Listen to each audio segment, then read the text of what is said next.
In the mountains of Nara, Japan, there once stood a bridge that connected more than just two shores. They called it Shinmei Bashi, the Bridge of Death. Those who crossed it vanished, leaving behind only echoes, whispers carried by the wind, and the sound of distant drums beneath the river. They said the bridge was built from sorrow and fed by memory. Tonight, under the blood moon, the bridge awakens again. Chapter 1: The Whispering Bridge.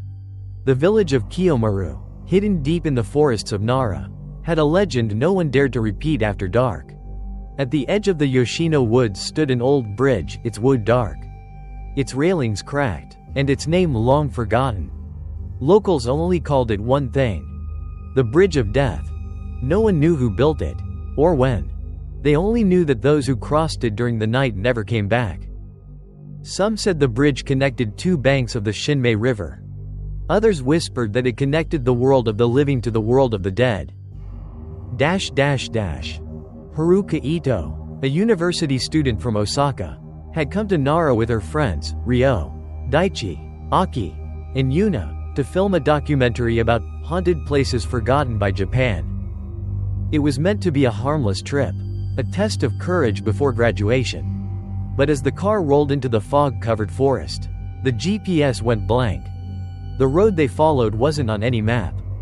Greater than strange, Daichi muttered, "This should lead to the Shinmei Bridge, right?" No one answered. The forest grew darker, denser. The sound of cicadas faded away, replaced by the soft murmur of flowing water. And then they saw it. Through the mist, a crimson bridge, glowing faintly in the moonlight. The wooden planks were soaked with moisture, gleaming like fresh blood. A sign stood beside it, barely visible under moss. Greater than warning: do not enter. This place is not part of Japan. Ryo turned to Haruka, uneasy. Maybe we shouldn't film this tonight. But Haruka was already setting up the camera. Her curiosity was stronger than fear. The air was cold, heavy with silence. Every breath came out as fog. She whispered to the lens. Greater than, it said that anyone who crosses this bridge hears someone whisper their name from the other side. And if you answer, you never come back.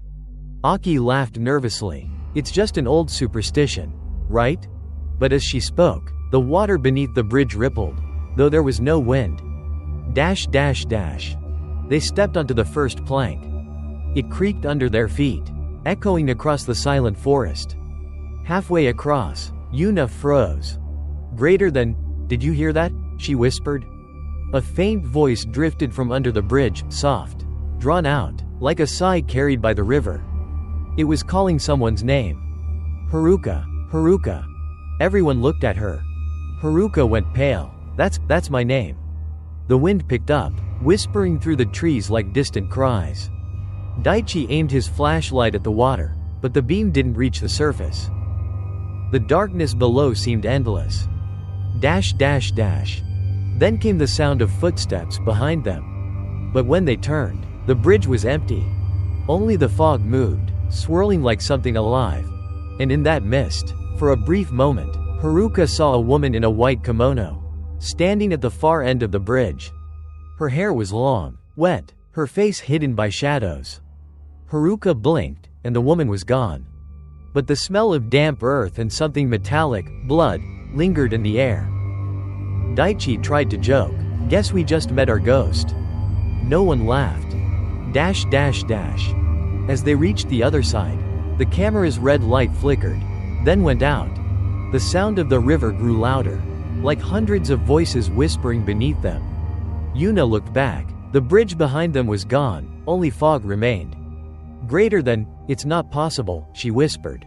We just crossed it. Haruka's hand trembled as she turned the camera off. No one said a word. In the distance, a single drumbeat echoed through the woods. Slow, hollow, like a funeral drum. Bup. And then, silence. Chapter 2: The Forgotten Village. Morning in Nara was cloaked in mist so thick that even the sunlight looked pale and sickly. Haruka woke from a restless sleep, her mind clouded by the nightmare that still clung to her. In the dream, she had stood upon the Shinmei Bridge, looking down into a river the color of old blood. A woman's voice whispered softly behind her ear. Greater than, they have forgotten me, but I will not forget them. When she opened her eyes, the window was fogged with moisture. The handprint she'd seen the night before was gone, only a faint wet stain remained. But the unease lingered, like cold fingers pressed against her spine. Ryo and Daichi were already awake, huddled over a laptop. Look at this, Daichi said. The footage from last night, there's something in the frame. The screen flickered, static crawling across the image. Through the distortion, a woman in a white kimono appeared for a split second, standing motionless on the bridge. Her hair hung down like a shroud, her face pale and blurred. But the bridge was empty. Yuna whispered. There was no one there. Haruka stared at the screen, her voice trembling. Greater than, and there was no moonlight last night. Determined to learn the truth, they went back to the small shrine where they had met the old woman the day before. But when they arrived, the shrine was sealed shut with white ropes and Ofuda charms plastered over the doors. The paper charms were faded and brittle, the ink smudged by years of rain. Aki's voice dropped. These are sealing charms, for spirits that refuse to leave. As she spoke, a sound echoed faintly through the forest. Ding, ding, ding. The delicate chime of a small bell. No wind stirred the trees. Ryo turned toward the sound. Through the mist, they saw a narrow stone path leading deeper into the woods, half hidden by moss. Let's follow it, Ryo said. It might lead to the bridge, or to someone who knows more. After a long walk, the fog parted, revealing a village buried in silence. Dozens of wooden houses leaned on broken stilts, roofs sagging, windows shattered. Grass and vines swallowed the paths. No voices, no smoke, not even the buzz of insects. The whole place felt abandoned by time itself. Haruka brushed dust off a sign nailed to a door. The faded words carved into the wood read, Greater than Chingwan Kun Kiyomaru Village. Her breath caught. That's impossible. We're already in Kiyomaru Village. Maybe this is the old one, Aki said quietly, the one they tried to erase. Ryo raised his camera, but the lens refused to focus. The screen filled with white noise. Then Daichi froze, pointing ahead. Someone's there. Sitting before a collapsed house was an old woman dressed in black. Her hair white as snow, her eyes cloudy like mist. Her hands moved slowly, counting prayer beads that clicked in the dead air. Ryo approached carefully. Excuse me, ma'am, do you live here? We're looking for the Shinmei Bridge.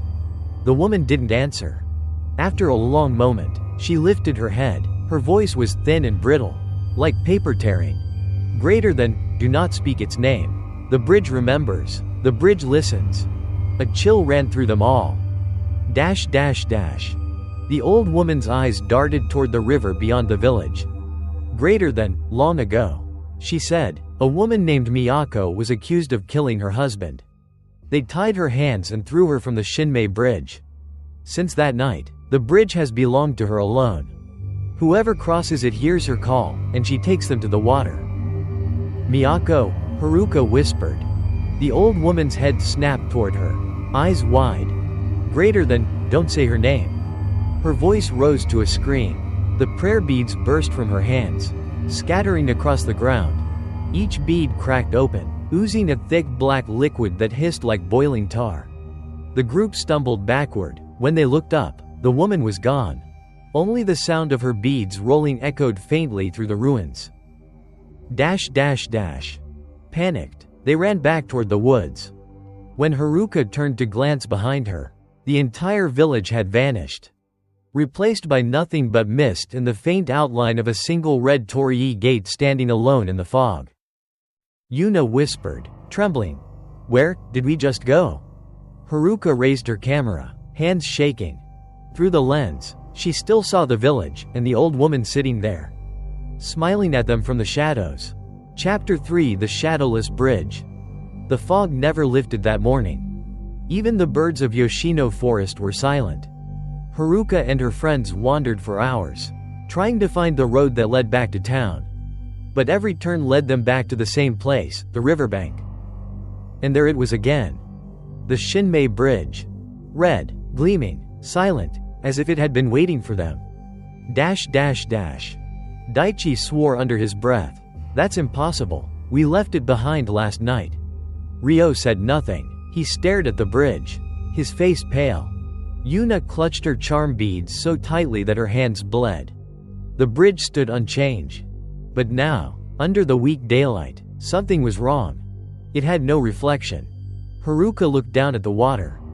The trees, the rocks, even their own shadows shimmered faintly on the surface. But not the bridge. The space where its reflection should have been was only a hollow void. Black and endless. The wind stirred. The faint smell of iron and something rotting drifted through the air. Aki whispered. It said that a bridge without a reflection leads to the afterlife. Daichi forced a laugh. That's just superstition. But his voice broke when he noticed his own reflection. The water still showed his face. Until, slowly, his reflection began to smile on its own. He stumbled back, screaming. The reflection's mouth opened wide, impossibly wide, until it tore itself apart. The surface of the river rippled violently, and a pale hand reached out from beneath. Ryo grabbed Daichi and pulled him away. The hand vanished as quickly as it had appeared, leaving only bubbles and blood swirling in the water. No one spoke. The silence was suffocating. Then Haruka's camera turned on by itself. The screen flickered, showing the bridge, and on it, a figure. A woman. Wearing white. Head bowed, standing perfectly still. The image trembled. Her face began to lift toward the lens.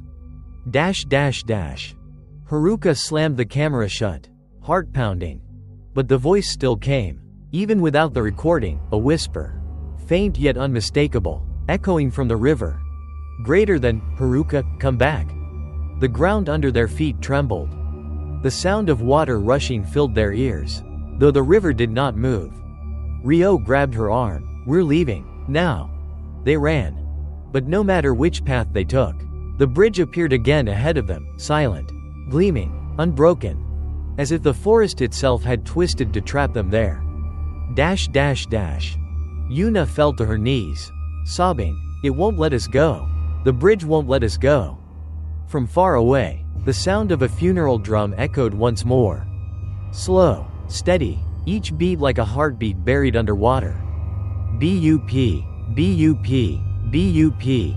The fog thickened, swallowing them whole. And through that suffocating silence, they finally understood. The Shinmei Bridge didn't stand in one place. It stood between. Chapter 4: The Vanishing Photograph. By nightfall, the fog had thickened again. The group found an abandoned house near the forest's edge and decided to rest there until morning. The place was damp and smelled faintly of mold and old incense. Dust clung to every surface, and faded paper charms still hung from the beams, torn, their ink long washed away. Aki lit a candle. Its trembling light threw distorted shadows across the room. The air felt heavy, as if the house itself were holding its breath. Greater than, let's review the footage, Ryo said, forcing calm into his voice. Haruka hesitated but nodded. She turned on the camera. The first few clips were normal, shots of trees, the bridge, and the mist. But then came a recording none of them remembered taking. The screen flickered. The camera seemed to be filming from the middle of the Shinmei Bridge, facing the dark river below. Water dripped rhythmically, like a heartbeat. A faint whisper filled the background, words too soft to make out. Then, the lens turned slowly upward. And for a fraction of a second, a woman's face appeared, inches from the camera. Pale skin, black hair plastered to her cheeks. Eyes, open, unblinking. The footage cut to black. Aki gasped. Who filmed that? Ryo shook his head. It wasn't any of us. I swear. Yuna whispered. Then who was holding the camera? Before anyone could answer, the candlelight dimmed. The temperature dropped instantly. Their breath turned white. Haruka looked down at the camera. it was still recording on its own. Through the viewfinder, she saw them all sitting there, but behind them, in the shadows, was a fifth figure. Someone standing motionless, hair hanging over her face. Haruka screamed and threw the camera. It hit the wall and shut off. When Ryo picked it up, the screen was cracked, yet still faintly glowing. And on the damaged display was a single image frozen in place. A group photo of the 5 of them, smiling, taken earlier that morning. Except, one face was missing. Haruka stared, her hands trembling. I was standing right there, she whispered, between Ryo and Daichi. But in the photograph, there was only empty space where she should have been. Silence filled the room. Then Daichi said, trying to sound rational, "It's just an error, a data glitch, we'll check it tomorrow." But as he spoke, the walls began to creak. The old wooden boards groaned, shifting as if something moved inside them. Yuna pressed her hands over her ears. Make it stop, make it stop." Suddenly, the photo in the camera began to fade. One by one, their faces dissolved into static until only the bridge remained. And on it, a single woman in white, walking toward the lens. Haruka felt a drop of cold water on her cheek. She touched it, blood. A loud crack rang out. The mirror hanging on the wall split down the middle. Through the broken glass, Haruka saw her reflection. Except it wasn't her. Her reflection smiled. Greater than, "You shouldn't have taken the picture," it whispered. The candle went out. By morning, the house was empty. The camera lay on the floor, still recording. On its final clip, the lens faced the shattered mirror and reflected only the bridge. No people. No house. Only fog, rolling endlessly through the woods. Chapter 5. The hand on her shoulder. It was the third night in Nara. A thin crescent moon hung over the forest, its light weak and pale through the drifting mist. Inside the old inn, silence pressed down heavy, only the ticking of a clock and the shallow breathing of those who hadn't yet fallen asleep. No one spoke of Daichi's disappearance. No one dared mention the bridge. Fear had become part of the air they breathed, invisible, but suffocating. Haruka sat alone at the table, writing in her journal. Her handwriting shook. Greater than, "I still hear the water. It flows inside my head, even when everything else is quiet. When I close my eyes, I see Daichi beneath the bridge, smiling, reaching out his hand, as if calling me down." She closed the notebook and exhaled. The oil lamp by the window flickered weakly, its flame swaying. The room darkened, shadows stretching like black veins across the wall. Then, click. The lamp went out. Haruka stood, fumbling for her flashlight. Her fingers brushed against something cold, colder than metal, softer than skin. She froze. Slowly, she drew her hand back. "Ryo?" she whispered. No answer. A chill swept across the room, carrying with it the faint scent of river water, stale, earthy, and metallic. Then she felt it. A wet hand, resting gently on her shoulder. The touch was light, but the cold sank deep into her bones. She spun around. No one was there. Only a dark, wet handprint remained on her shoulder, deep purple, as though burned into her skin. She stumbled backward, trembling. In the corner stood a mirror, old, dusty, cracked. Her reflection stared back, but there was someone standing behind her. A woman, dressed in a white kimono. Head tilted, hair soaked. Her pale hand still rested on Haruka's shoulder, and through the mirror. She smiled. Haruka screamed and smashed the mirror. The sound echoed through the house, waking Ryo and Aki. "What happened?" Ryo shouted. "Someone touched me," Haruka gasped. But when they searched the room, it was empty. Only 5 wet handprints glistened on the wall behind her, as if something had crawled down from the ceiling. Morning came, but Haruka could not wake. Her body burned with fever. The bruise on her shoulder had darkened to near black, its shape unmistakably human. At the center of the mark was a faint symbol, one single kanji. Life. Yuna's face turned pale. It's not just a bruise. It's a mark, a claim. She's been chosen. Ryo's voice shook. Chosen for what? Yuna looked away. To replace the one who's gone. They decided to leave immediately. But when Ryo pulled open the door, it wouldn't move. Every window slammed shut at once. The curtains fluttered wildly though there was no wind. And from somewhere above them, drip, drip, drip, water began to fall, one drop at a time. The droplets hit the table, forming letters written in blood. Greater than, one is not enough. Aki screamed. Ryo pounded on the door, but it refused to open. Haruka sat still on the bed, her eyes distant, voice soft and hollow. Greater than, Daichi is calling me. He says the bridge is open. Ryo turned toward her, horrified. Her eyes were clouded over, her lips barely moving. She stood, her steps slow, deliberate, walking toward the back door that led into the forest. Haruka, Ryo shouted, running after her. But the fog outside thickened with every step. No matter how fast he ran, she moved farther ahead, her white dress glowing faintly through the mist. Haruka, stop. She didn't. At the forest's edge, she stopped. The Shinmei Bridge stood before her, glowing red beneath the moonlight, brighter than ever. She reached out to touch the railing. The bruise on her shoulder spread across her neck like black roots. A whisper came from behind her. Greater than, you have been chosen.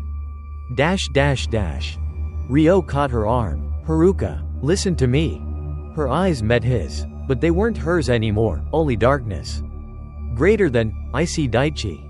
She said softly, he's waiting below. Ryo looked down into the river. The surface churned, hundreds of pale faces twisting just beneath it, hands reaching upward. Mouths moving soundlessly. And among them, Daichi's face surfaced for a moment, mouthing one broken word. Greater than, save her. Ryo dragged Haruka back just as the bridge shuddered violently. The river fell silent again. Under the pale moon, Ryo saw a woman's eyes gleaming from the depths below, watching them, smiling. That night, Haruka's fever worsened. The handprint on her shoulder turned completely black, as if it had fused with her flesh. And far off in the Yoshino Valley, the second funeral drum began to sound. BUP. Chapter 6 The Bride's Curse. Rain had fallen all morning in Yoshino.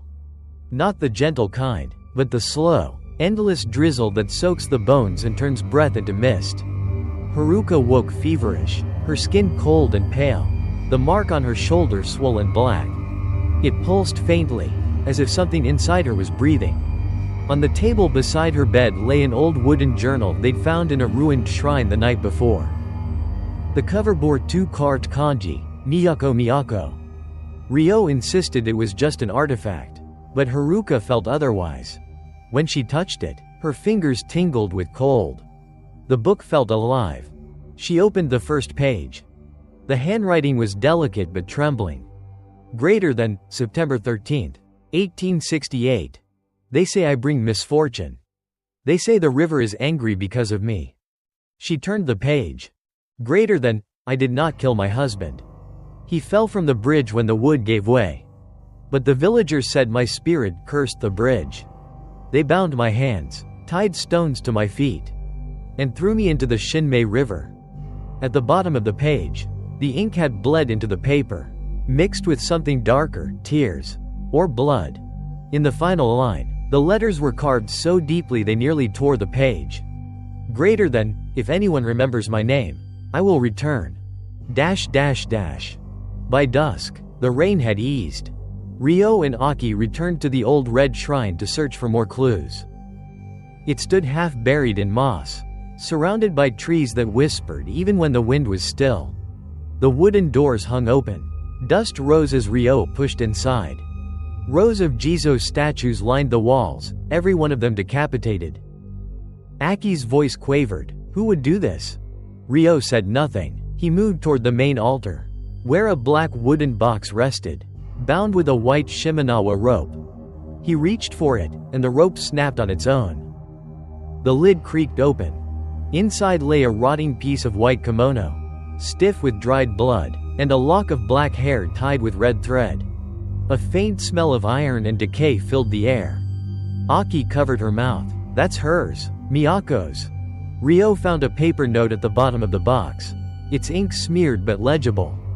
Greater than, the spirit of Miyako cannot pass on.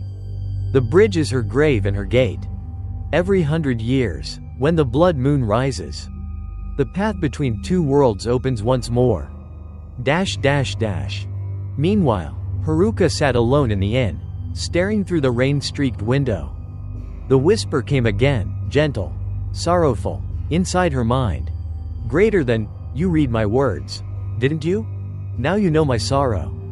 She turned. Miyako stood beside her bed. Her white kimono clung to her skin, dripping. Her face was pale, almost human, but her eyes were black hollows. Greater than, they bound me, burned me. I only wanted to rest beside my husband. But they threw me to the river. I need someone living, to remember me. Haruka's voice broke. Why me? Miyako smiled faintly. Greater than, because you came back. You looked at me through your lens. And I looked back. At the shrine, Ryo crouched by the altar. A sound trickled from beneath the floor, the sound of water. He pressed his ear to the wood. It was wet. Aki looked up, and screamed. On the ceiling beams above them, dozens of paper talismans hung like ribbons. In their center was a human face carved into the wood, eyes open wide. Mouth frozen in a silent scream. It was Miyako's face. A crimson inscription surrounded it. Greater than, keep the soul sealed. Do not let it drift. But half the seals had already fallen away. Ryo's voice was barely a whisper. She's broken free. Back at the inn, Haruka's body shook violently. The voice inside her grew louder. Greater than, the bridge was my wedding path. My husband waited at the other side. But they turned my love into a curse. You will finish what I could not. The lamp flickered. In the mirror across the room, Haruka's reflection smiled though her real face did not.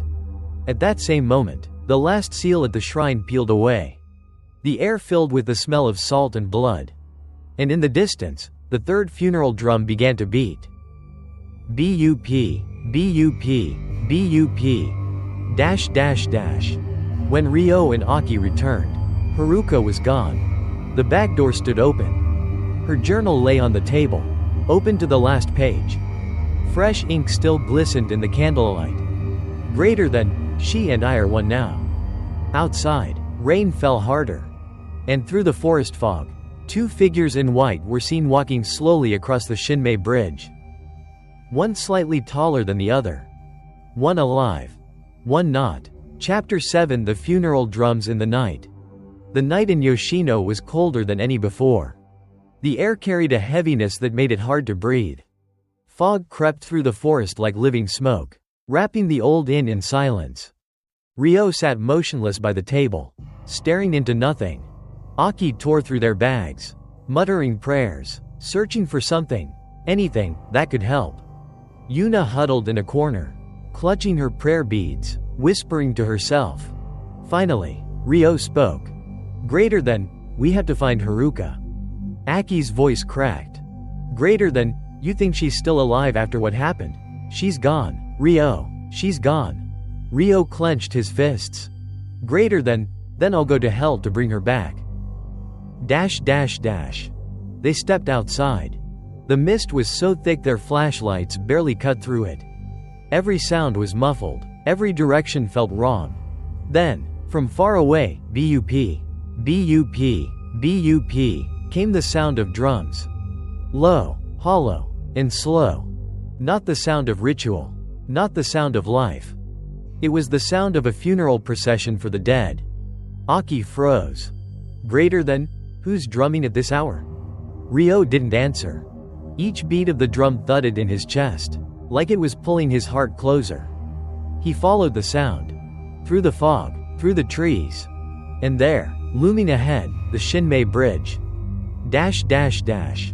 It looked different now. No longer the dull red of old paint, it glowed.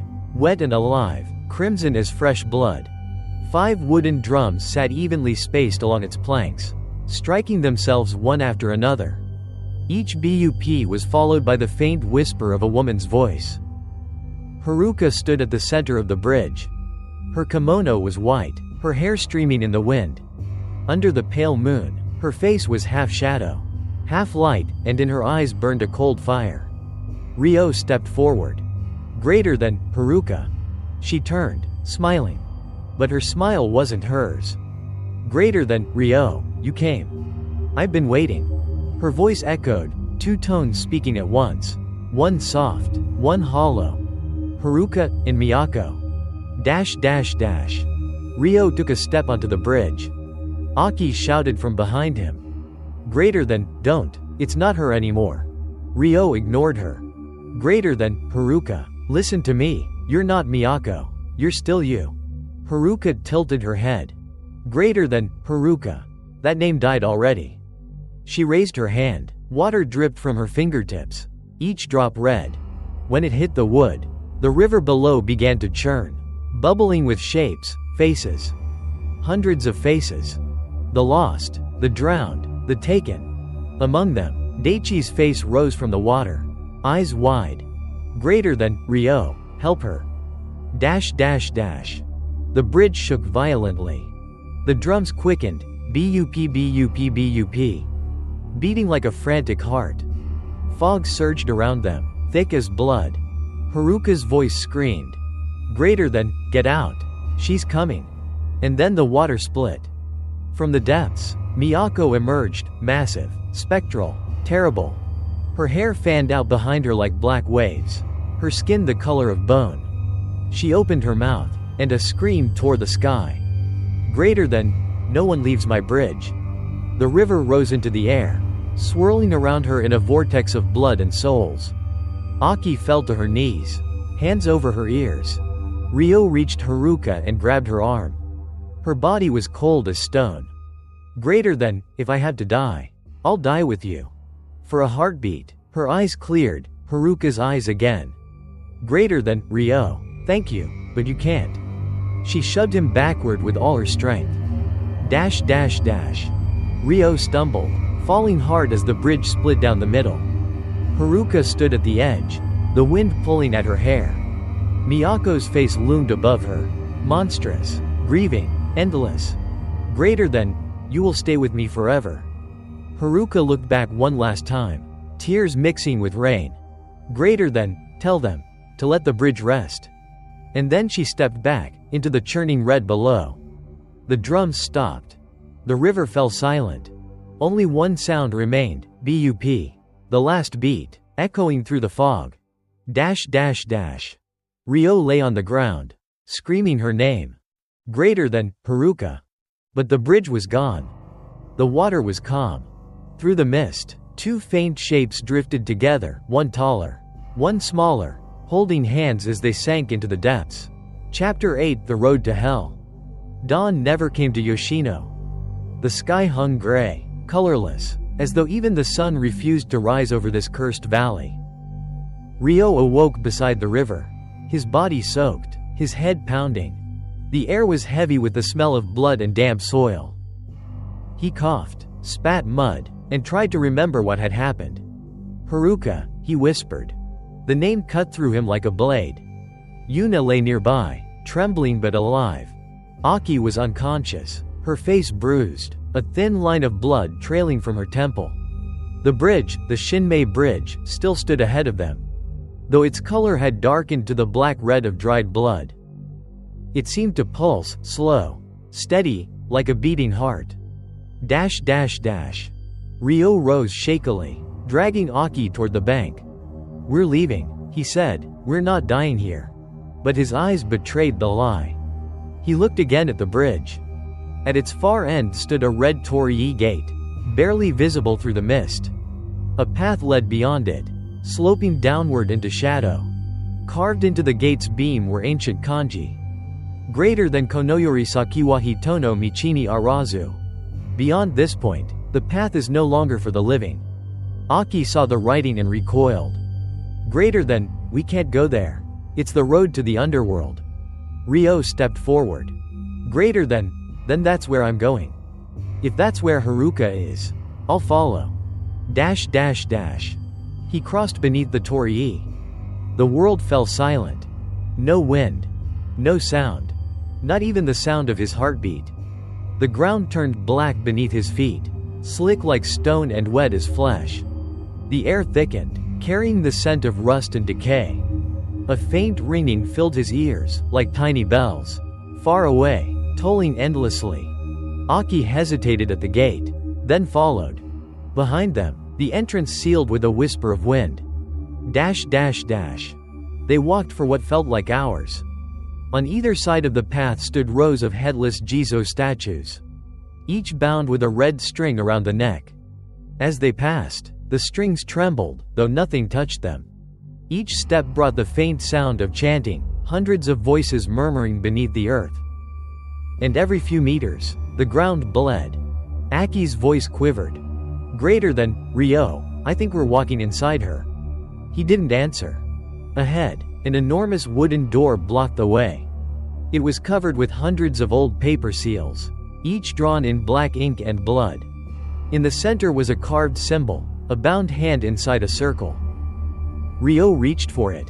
The seals burst into flame. The door opened on its own. Inside was a hall of darkness lit by green fire. The walls were covered in no masks. Hundreds of them, all cracked and staring. Their hollow eyes followed Ryo as he passed. Aki whispered, "They're watching us." Ryo ignored her. At the end of the hall stood a massive bronze mirror, tarnished and black. Before it knelt a statue of a woman, her hands bound. Her face lowered. Miyako. Ryo stepped closer. His reflection in the mirror flickered, and behind him, another figure appeared. Haruka. She was standing there, drenched, her eyes glistening with sorrow. Greater than, Ryo, her voice trembled. You came. He turned, but no one was there. Only the mirror. Her reflection smiled. Greater than, it's so cold here. Save me. Ryo pressed his hand against the mirror. At once, water gushed out from its surface, soaking his arm. A pale hand reached from within, grasping his wrist, Haruka's hand. Aki screamed. Greater than, that's not her.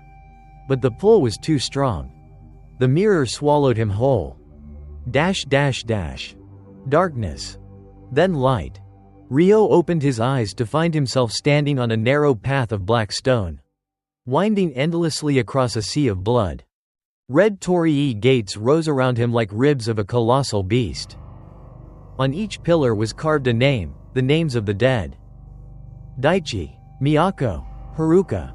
At the far end of the path, he saw her. Haruka. Her kimono billowed like smoke, her face turned away. Greater than, Haruka. She stopped but didn't turn. Greater than, you shouldn't be here, she said softly. This is where only the dead may walk. I don't care, Ryo said. If you're here, then so am I. He ran toward her. But with each step, the stone beneath his feet softened, turning to blood. He sank deeper, each step pulling him down. He reached for her. She turned. Her eyes were black voids. Greater than, if you want to save me, then stay. The blood rippled. From its surface rose thousands of pale hands, grasping, pulling, chanting softly. Greater than, those who cross, will forget their names. Ryo struggled, sinking fast. Behind Haruka, a shadow towered, Miyako's form. Colossal, her face broken and weeping blood. Greater than, you want to take her place? She said. Then the bridge shall have you. The path cracked open. A red light flared beneath his feet, a portal, pulsing like a wound. Ryo fell. As he plunged, he heard Haruka's voice for the last time. Greater than, thank you, but the bridge will never close. Everything went silent. Then came the distant beat of drums, slow, echoing, eternal. B-U-P, B-U-P, B-U-P. The sound that led souls downward. Chapter 9 The Cursed Camera. 2 days had passed since the storm swallowed Yoshino. The local police finally arrived, searching for the missing students. They found only wreckage, torn tents, broken equipment, and a single camera lying half buried in mud. The name etched on the side read, Ito Haruka.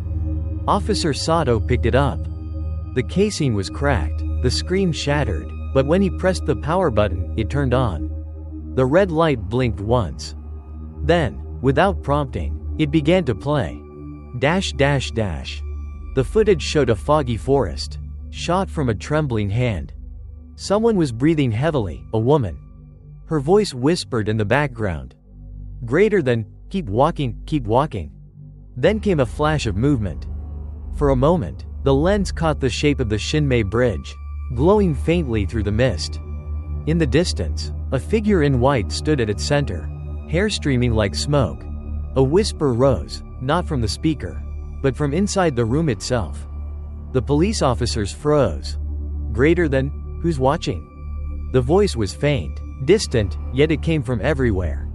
Officer Sato turned off the camera immediately. But the sound didn't stop. It continued to whisper from the walls, the floor, the air around them. That night, the camera was brought to the Yoshino police station for inspection. Technician Mori worked late, examining the corrupted files. He connected the device to his computer, and the folder titled Shinmei_footage appeared. There were exactly 9 videos. The last one was labeled, Do Not Watch. Mori hesitated, then opened it. The video began with static. Then, the image cleared. A wide shot of the Shinmei Bridge under a red moon. Rain fell sideways, heavy and relentless. The camera zoomed in slowly, as though someone, or something, was holding it.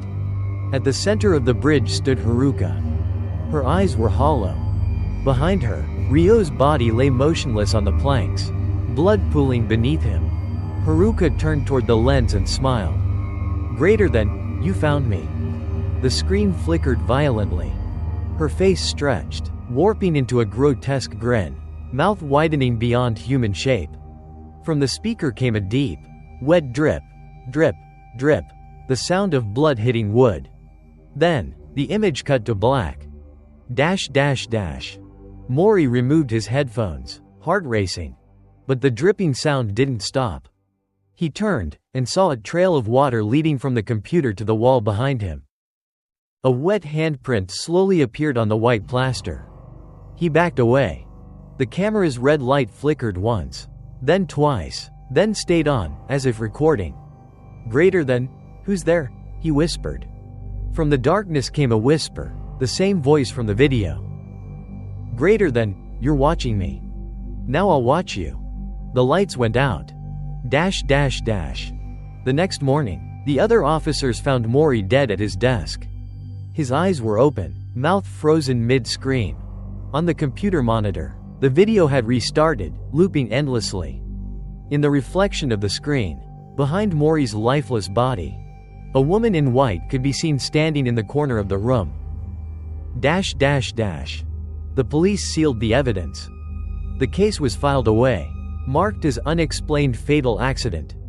But late that night, Officer Sato couldn't sleep. He played the footage again, alone. When Haruka's face appeared, she whispered something new, something that hadn't been there before. Greater than, it doesn't end at the bridge. The curse follows whoever remembers. Sato stared at the screen, horrified, as his own reflection slowly vanished, leaving only Haruka's face smiling back at him. Chapter 10: The Last Pilgrimage. Autumn came early to Nara. The leaves had turned crimson, the air dry and sharp. For the first time in months, the sun shone over Yoshino, but its light brought no warmth. The villagers still refused to speak of the Shinmei Bridge. Even the children knew not to go near the river. But one man did. He was a wandering monk from Kofuku-ji Temple, named Ryoan, a man known for his exorcisms and his unshakable calm. He arrived carrying only a wooden staff, a sutra scroll, and a bell that never rang unless death was near. When he reached the edge of the forest, the mist thickened immediately. Birdsong ceased. Every sound was swallowed by the trees. He bowed once toward the unseen bridge. Greater than spirits bound by pain, I come not to banish you, but to guide you where light still shines. The forest answered with silence. Ryoan took his first step onto the path. The air grew colder. With each stride, the ground beneath him turned darker, until it was no longer soil, but wet wood, the same planks as the Shinmei Bridge. He had not yet reached the river, yet the bridge had already found him. Dash dash dash. The wind changed. He heard it then, the faint beat of a drum, distant but steady.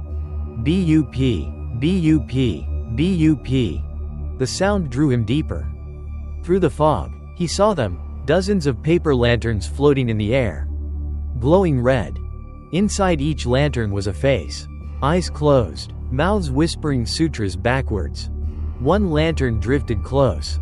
It was the face of a young woman, Haruka Ito. Her eyes opened.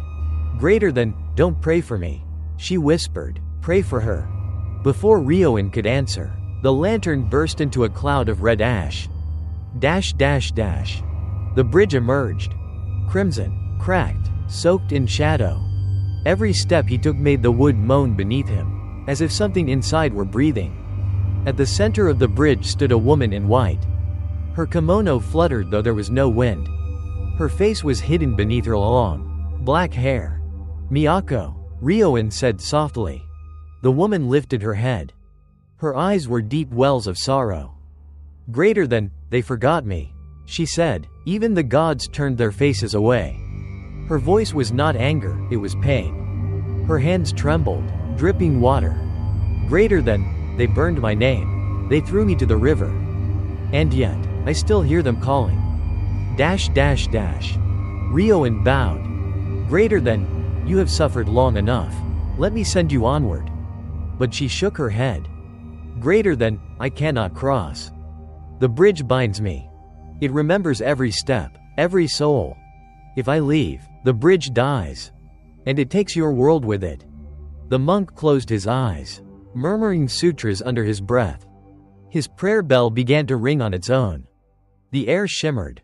Beneath the bridge, the river turned to glass, and within it, he saw the faces of the lost, Ryo, Haruka, Daichi, and countless others. Their mouths moved as one. Greater than, let her go. Dash dash dash. Ryoan raised his staff. Greater than, by the name of Amida, I opened the gate of mercy. A golden light flared around him, cutting through the fog. The woman screamed, not in rage, but agony, her voice splitting the sky. The bridge shook violently. Its planks split, revealing the black void beneath. From that void rose countless arms, grasping, desperate, trying to hold her back. Miyako's body began to dissolve, turning into mist. She looked at Ryoan with tears streaming from her hollow eyes. Greater than, tell them. I never wanted vengeance. I only wanted to be remembered. Her voice faded. The drums stopped.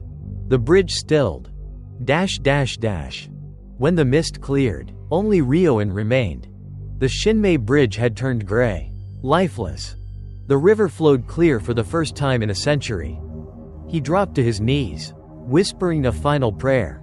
Greater than, may you find peace beyond the red gate. He turned to leave. Behind him, a single bell chimed, once, faint and pure. He didn't look back. But the villagers said that as he crossed the forest edge, his shadow was no longer there. Chapter 11, The Mirror of Souls. Ryoan thought he had returned. But when he opened his eyes, he realized the world was wrong. The forest was there, yet not. Every tree glistened like glass. The river ran upward, flowing toward the sky. And in the distance, the Shinmei Bridge still stood, its reflection perfect and motionless below it. Only now, he could see both sides at once, the living world above, the spirit world beneath, and he was standing in between. Dash dash dash. A whisper drifted through the air. Greater than, welcome to the Mirror of Souls. Ryoan turned. A woman in white stood at the riverbank, her face half light, half shadow. It was Miyako, but not as she was before. The rage had faded. Her eyes were calm, her voice clear. Greater than, you did not seal the bridge, she said, you opened it. Ryoan frowned, then why am I here? Greater than, because you carry their names. She answered, every soul that remembers the dead must pass through here before they're free. She pointed toward the reflection below the bridge. Within the mirrored water, hundreds of figures drifted, their faces familiar. Haruka, Ryo, Daichi, even the villagers who vanished a century ago. All walking slowly through an endless current of light. Ryoan looked down. His own reflection stared back, but it moved differently. The reflection was smiling. Greater than, what is this place? He asked. Miyako stepped closer. Greater than, a boundary made of memory. The bridge doesn't connect two lands, it connects two times.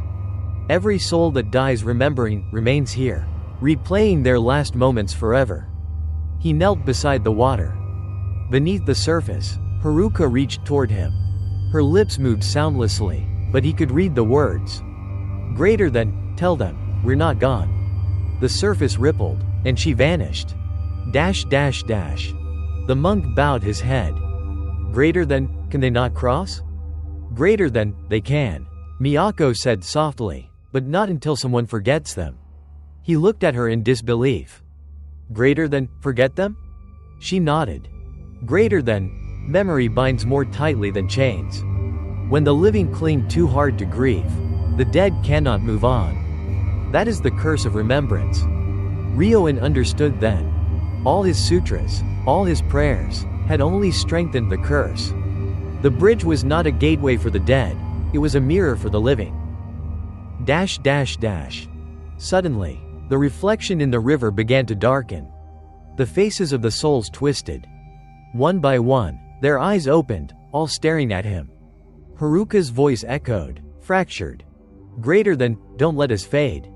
The water erupted upward, forming arms of light and shadow that wrapped around Ryoan, pulling him down. He gasped for breath as the current dragged him into the mirror world. Cold seeped into his bones. Everywhere he looked, there were faces, crying, laughing, whispering. Each one spoke a name he had once prayed for. He realized, with horror, they were all his own supplicants, the ones he had guided in life. Greater than, Master, why did you leave us? You promised us light. Their hands clawed at him. Desperate, loving, lost. Miyako's voice cut through the chaos. Greater than, you can't save them. You can only release them. Ryoan gritted his teeth.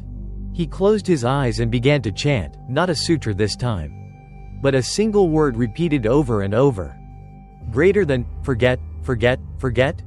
Each repetition tore a fragment from his soul. The faces screamed, fading into mist. The water turned clear. When he opened his eyes, the mirror was gone. Only Miyako remained, standing at the edge of the void. Greater than, now you understand, she said, to seal the bridge, you must let go of every name you remember, including your own. Ryoan bowed deeply. Greater than, then I will forget. He placed his hand over his heart and whispered. Greater than, Ryoan, Ryoan. The name vanished into the mist, swallowed like breath. His body began to fade, his robes turning to light. Miyako smiled gently. Greater than, go, become part of the stillness. He nodded. As he disappeared, the river fell silent. The bridge shimmered once, then its reflection vanished completely. For the first time in centuries, the two worlds were no longer connected. But before the light died, Miyako looked into the mirror one last time. A single name still glowed faintly beneath the water. Greater than, Haruka Ito. Miyako touched the surface, and the name flickered. Not gone, not free. She sighed. Greater than, some memories refused to fade. The sound of a distant drum echoed once, then fell quiet. Chapter 12 The Blood Moon's Return. A full year passed after the monk Ryoan vanished. The Shinmei Bridge no longer existed, at least, not in the world of the living. The villagers rebuilt the riverbank, planted trees, and prayed that time would erase the horror. But time never forgets what memory protects. And somewhere beneath Yoshino's calm sky, the bridge slept, breathing through the soil, dreaming in silence. It began again on the 13th night of September. A pale mist crept down the mountain, soft as silk, silent as breath. Dogs howled. The river's surface rippled though there was no wind. And in the sky, the moon rose, dark red, glowing like a wound reopening. That night, the old women of the village whispered to each other behind closed doors. Greater than, the blood moon returns. The bridge will wake again. One child asked his grandmother, "But the bridge is gone, isn't it?" The old woman stared toward the forest, eyes clouded with fear. Greater than, no, it's only hiding, waiting for a name to be spoken. In the nearby city of Osaka, Yuna Nakamura, the only survivor of the Shinmei incident, woke from a nightmare. Her body trembled with sweat. On her bedside table, the photograph of her friends, Haruka, Ryo, Aki, Daichi, had turned black. She touched it with shaking fingers. The surface was wet. When she lifted her hand, her fingertips were stained red. "Not again," she whispered. She stumbled to the window. Outside, the moon glowed crimson. And faintly, beneath the hum of the city, she heard it. The sound she had prayed never to hear again. B-U-P, B-U-P, B-U-P. 3 slow beats. The funeral drum. The next day, she took the first train to Nara. The sky was gray. Even at noon, the forest around Yoshino was wrapped in shadow. The road she once knew had changed, new signs, new paths, yet every step felt the same. At the edge of the forest stood a wooden marker. It bore a warning carved by hand. Greater than, do not seek what was buried. The bridge remembers every name. The words were old, but the carving was fresh. Someone had rewritten them recently. Yuna followed the trail down to the river. There was nothing, no bridge, no planks, no ruins. Only clear water, smooth stones, and silence. But when she leaned closer, she saw her own reflection. And behind her, a faint red shape, like an arch of wood, glowing just beneath the surface. She froze.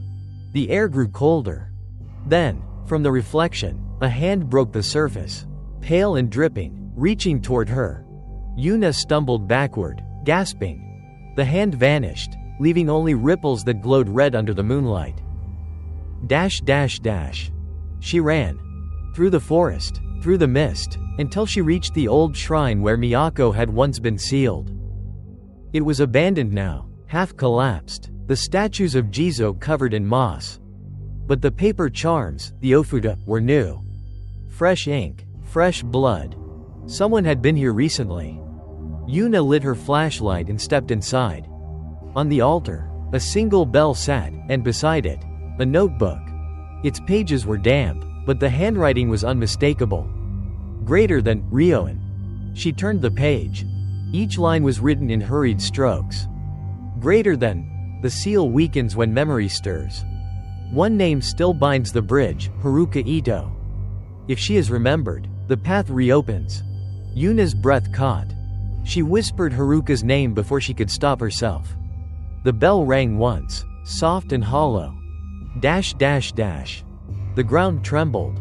Outside, the trees bent as if in a storm, though the air was still. The shrine walls bled black water that ran upward to the ceiling. Yuna backed away, her heart pounding. She turned to flee, but at the doorway stood a woman in a white kimono. Her face was pale, her hair streaming like smoke. Her lips moved without sound. Then, faintly, Yuna heard the whisper. Greater than, you remembered me. The bell rang again, louder this time. The red light from the moon poured through the cracks in the roof, spilling across the floor, forming the shape of a bridge.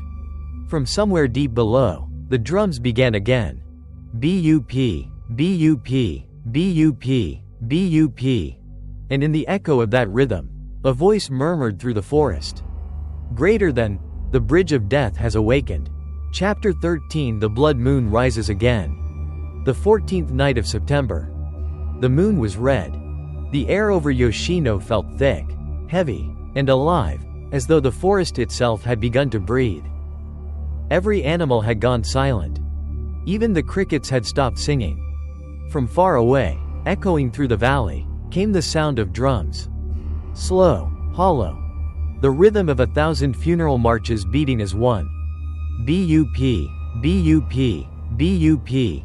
And with each beat, the ground trembled slightly, as if something beneath the earth was stirring. Dash dash dash. Yuna stood alone at the riverbank. Her flashlight flickered, but she didn't move. Before her eyes, the once quiet waters of the Shinmei River began to glow faintly red, reflecting the blood moon above. Ripples spread outward. Then, plank by plank, the bridge rebuilt itself, rising from the water like a corpse returning from its grave.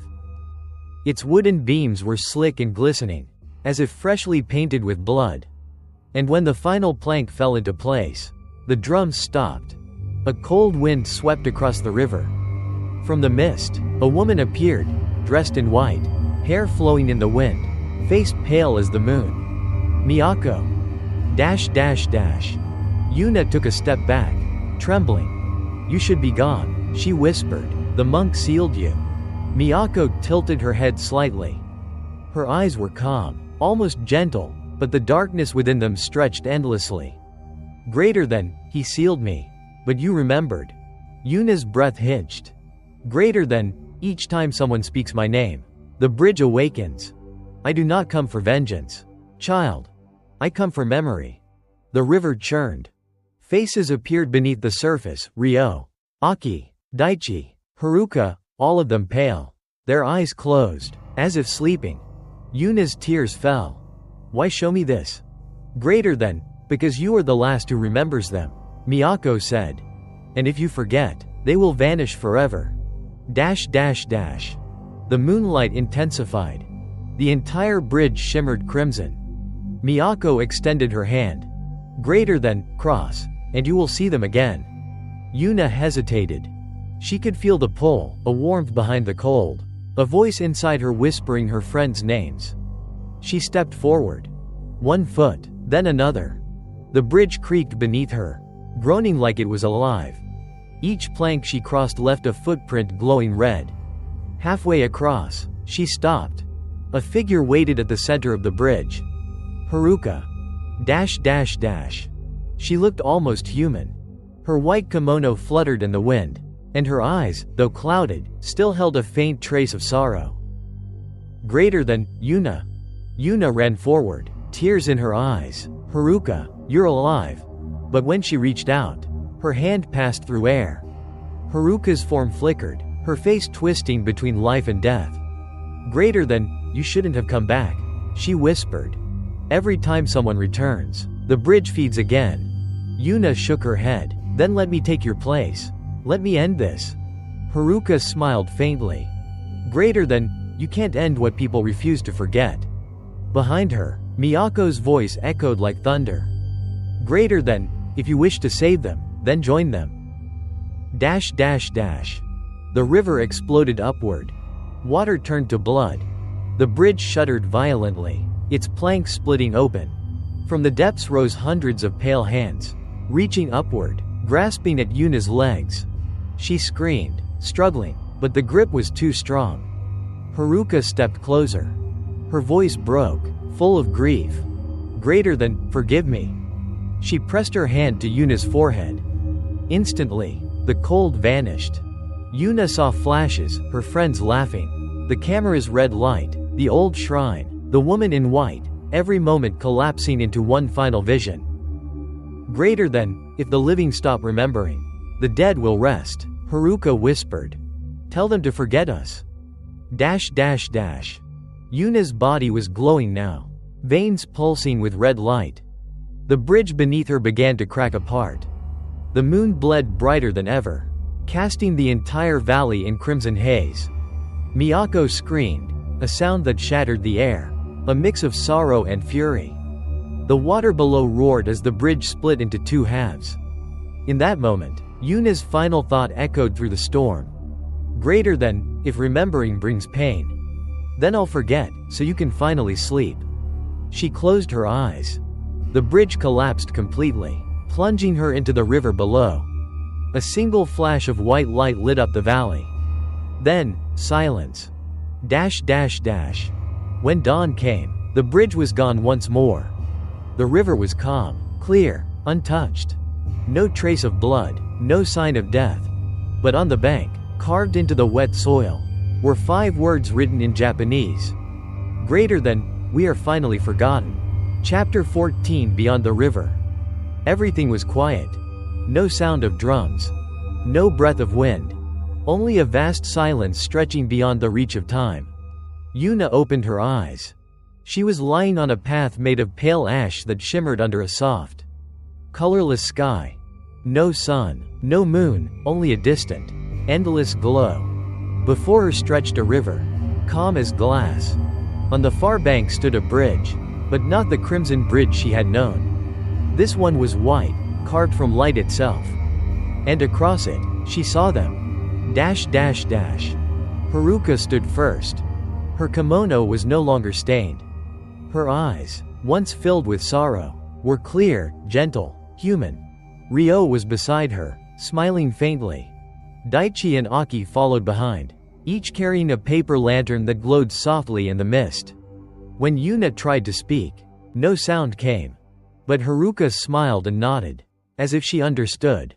"Greater than, you made it," Haruka whispered, her voice echoing directly in Yuna's mind. "This is where the path ends." Yuna looked around. All around the river, countless souls drifted like falling petals, quiet, weightless, free. None cried. None begged. They simply existed. "Greater than, where are we?" Yuna asked silently. "Greater than, beyond the bridge," Haruka answered, "the place where names fade." Dash dash dash. They walked together toward the glowing water. The river flowed not with current, but with memories, ripples forming images of their lives, laughter, fear, love, and loss. Ryo knelt beside the bank. "Greater than, every soul that crosses leaves a memory behind," he said softly. "That's why the water glows. It's made of everything we once were." Yuna stared at her reflection. It was clear, unbroken, yet behind her own image, she saw another, Miyako, standing far away on the opposite shore. The woman's face was calm now. She no longer wept, no longer cursed. She simply watched them, her form fading slowly into the mist. Haruka turned toward her. "Greater than, she's leaving," she said, "the curse is over." "Greater than, then why are we still here?" Yuna asked. Haruka smiled faintly. "Greater than, because someone still remembers us." Dash dash dash.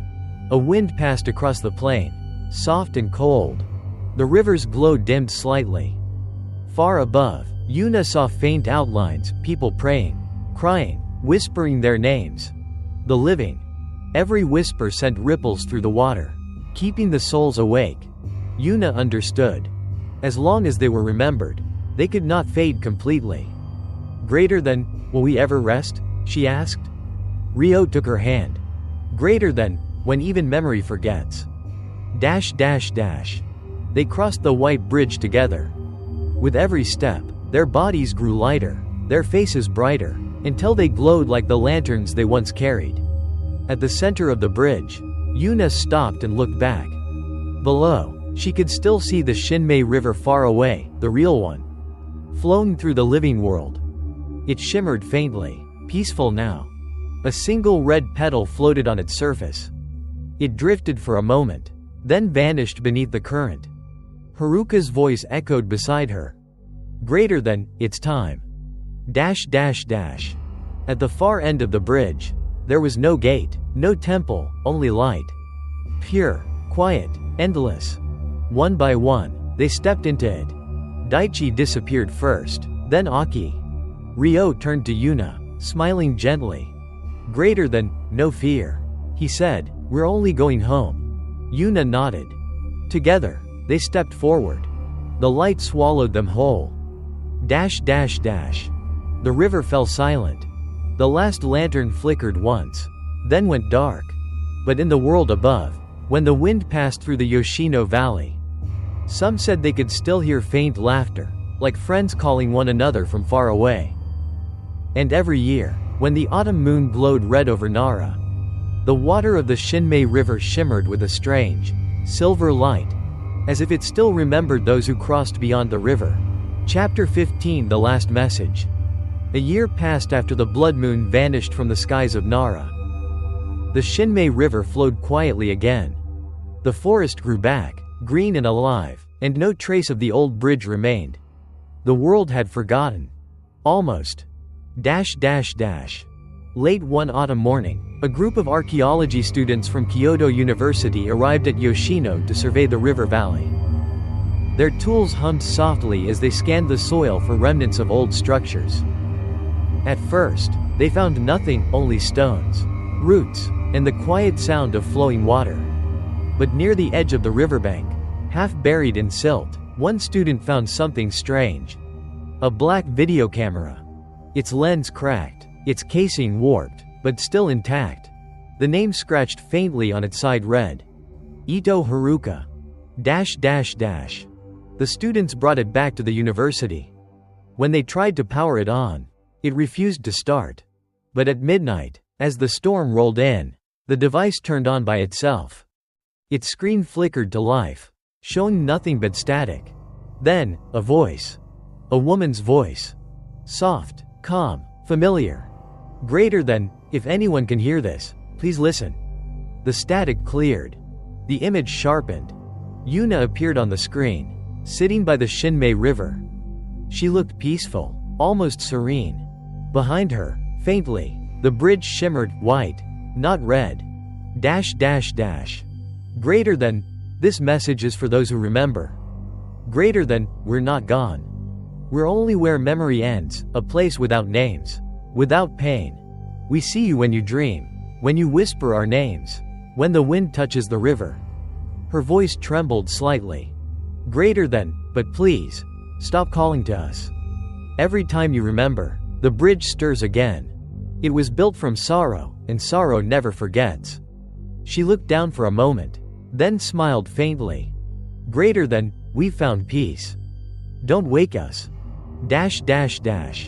The footage trembled. Lightning flashed outside, illuminating the walls of the lab. The sound of rushing water filled the room, but not from the video. The lights flickered. The air grew cold. On the screen, Yuna looked up suddenly. Her eyes widened. Greater than, she's coming. The image warped, lines of static tearing across the frame. For an instant, a pale face appeared beside Yuna, a woman with long black hair and eyes like empty mirrors. Miyako. Then, the screen went black. The researchers tried to replay the footage, but the file had vanished. The entire memory card was empty, no images, no sound, only a single text file named Chow the Bridge. When they opened it, it contained one line, written in blood-red text. Greater than, do not remember us. Moments later, the computer shut itself down. A week later, the camera was sent to the Historical Preservation Bureau in Nara. But when it arrived, the box was empty. Inside lay only a handful of river stones, still wet. And that same night, villagers near Yoshino swore they heard a woman's voice echoing from the forest. It whispered softly through the mist. Greater than, forget us, and the bridge will sleep. The next morning, the river was calm again. But carved faintly into one of the smooth stones by the bank was a single sentence in Japanese. Greater than, to be remembered is to remain. The river is calm now. The bridge is gone. But in the mist of Yoshino, when the night turns red, you might still hear a voice calling your name. Soft, familiar, waiting. If you hear it, don't answer, don't remember. Because once you remember the dead, the bridge remembers you. Like and subscribe to Whispering Dark Tales for more chilling ghost stories.